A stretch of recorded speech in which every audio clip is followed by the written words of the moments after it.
G10, ano to? It's better than PUBG. What do you mean better than PUBG, Fortnite, and Call of Duty? It is, bro. It's Escape from Tarkov. Happy New Year, guys! It's G10 coming at ya for RR Recap 2020.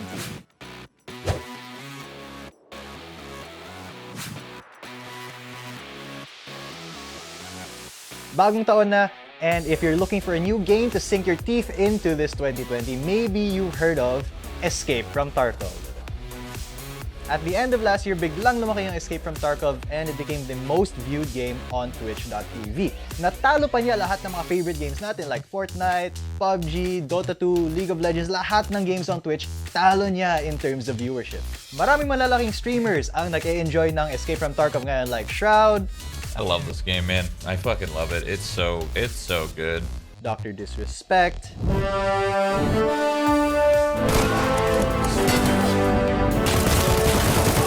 And even some non-FPS streamers like C9 Sneaky. Ow. And even RR's own Grappler Daddy. Makakakaba talaga tong game na to, Paps.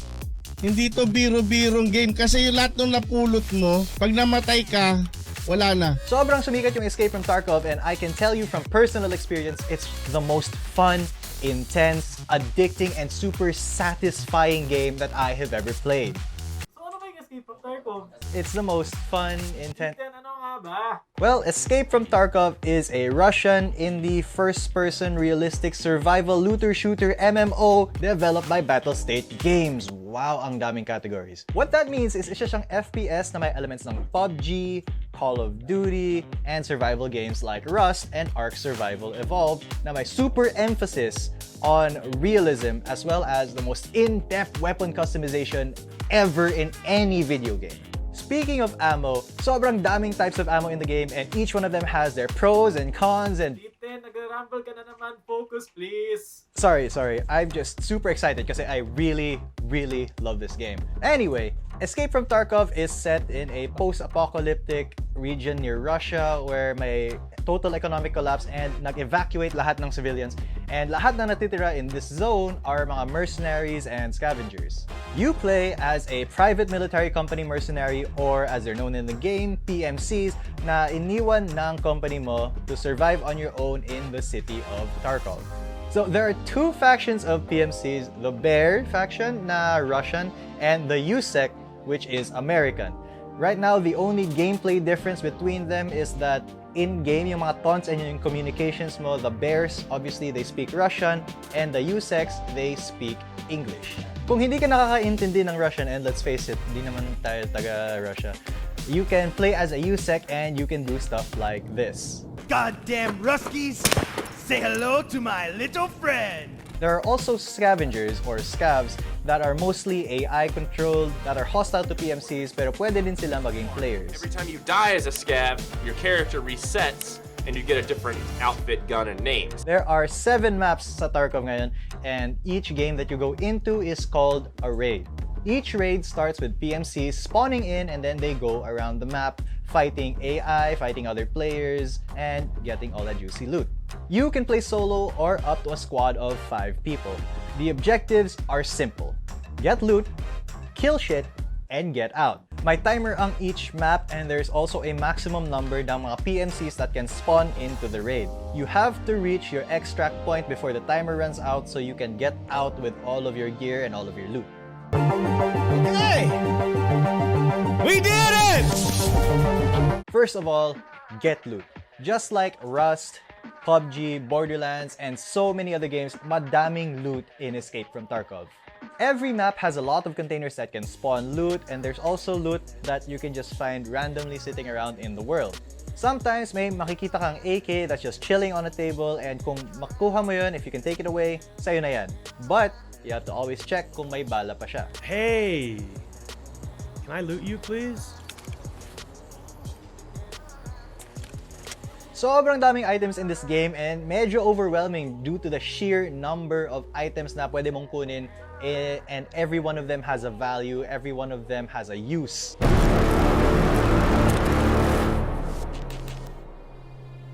Second, kill shit. In Escape from Tarkov, in each raid, you bring in your gear, you bring a weapon, helmet, armor, tactical rig, meds, so that you survive. The thing is, the other players and scavs also have gear. Like in Battle Royale games, you try to kill the other guys so that you can take their loot and their gear. Madaming different weapons and armors, and iba-iba din yung mga effectiveness nila against players and scavs. If you do manage to kill and loot someone, you still have to get out with their gear. Which brings us to your third objective. Get out. Let's say now you killed a super geared player or you found an extremely rare gun or loot. Oh, okay. What? They're like 300K on the market right now, dude. It's insane. You can't keep it unless you survive the raid. You need to get to your extraction point without dying. Remember, without dying. Look what the command said, bro. I alt-tabbed, bro. And stay there until the countdown ends.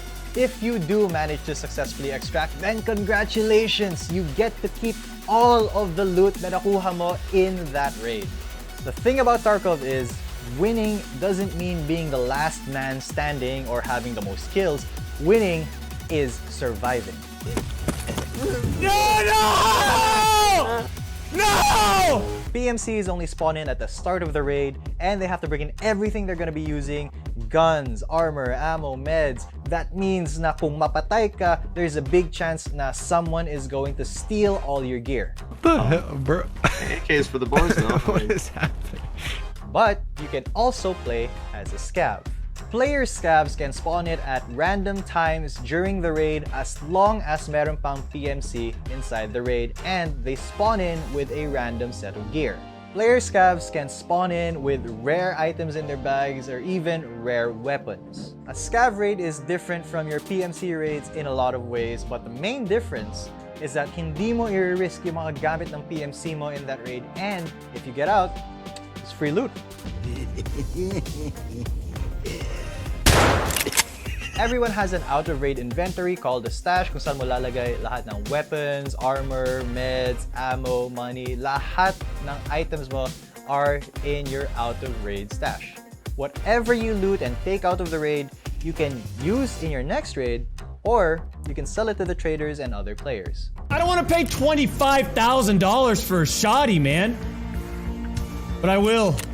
Yun, isa pa. The traders and the player-driven economy. Like many MMO games, you can buy everything that you need. Weapons, armor, ammo, meds, weapon mods from the traders or other players. You can, of course, sell your loot to make money and get rich. Sana sa totoong buhay din. How much are flash drives? I mean, they slowly go down over time. 640K. I just want to talk about the weapon customization system then. It is the best, most in-depth weapon customization system in any video game ever. You can change halos every part of every weapon. There are different barrels, magazines, stocks, and a lot of other weapon parts that you can put on a lot of different weapons. You can make the most badass, expensive M4 assault rifle in the game. Or you can also run an AKM na walang stock, walang dust cover, and a 10-round magazine. Each weapon part has a different effect on the recoil and ergonomics of your weapon, pero the only thing that will affect damage is yung ammo na ginagamit mo. Unlike most other games na may one type of ammo for each gun, in Escape from Tarkov, there are over 60 different ammo types, and may iba't ibang ammo for each gun. Each round has different properties then, like fragmentation chance, muzzle velocity, penetration chance, flesh damage. So each type of ammo has its pros and cons. Of course, like any MMO, may quests din ang Escape from Tarkov. You get these tasks from the traders, and they can be something as simple as getting 5 kills on a map to something as difficult as getting 3 headshots on players from 100 meters away on 4 different maps. Woo! Sa lahat ng sinabi ko, it still doesn't cover the sheer amount of fun and heart-pounding moments you get when you play Escape from Tarkov. Realistic. Hindi mo malalaman kung saan yung kakampi mo not unless sasabihin niya kung nasaan siya. walang mapa-mapa, walang mga pangalan nakasulat sa taas, hindi mo alam kung kalaban o... Ibang-iba siya from other games because there's a chance that you can lose everything you have on you. Oh! What? Yung sinasabi ko! Ah! But there's also a chance that you can make it out with a huge profit. Yeah, I think we're clear. Good raid. Good last raid. That was good. That was solid. Sometimes you get one shot by an AI scav. That's a 5th headshot. 6th headshot. Okay, 7. Okay, I feel you, Tarkov. You know something? And other times, you can take out a full squad and make it out with all of their expensive gear. Pero most of the time, especially if you're like me, you'll be super scared na nakatago ka in one corner while you're hearing all these gunshots and footsteps going on all around you, but you're still enjoying it.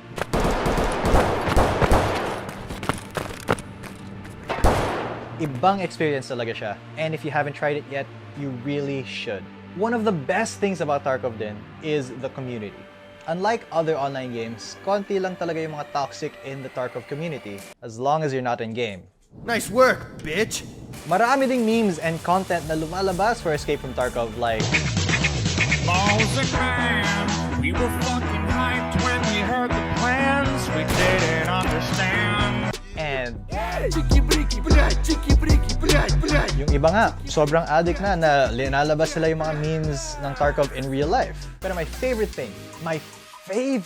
thing about Escape from Tarkov is that the most expensive melee weapon in the game is the Red Rebel Ice Pick. Why is this my favorite thing? Because it's called the RR.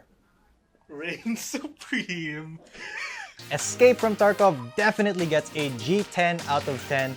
And if you want to check out this game, you can go to escapefromtarkov.com and buy it. Sadly, it's not a free game. I know you guys gustong-gusto niyo sa mga free games. It's around $45 for the standard edition, which is a little over 2,200 pesos. But that feeling that you get when you survive your first raid, worth every peso.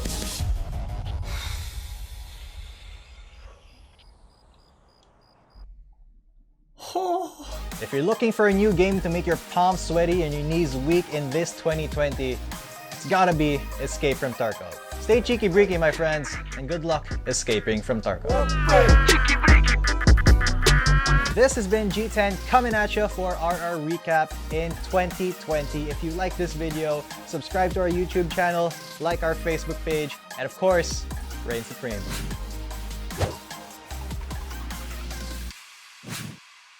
Okay, Escape from Tarkov done. Okay na ba yun, Canton? Canton?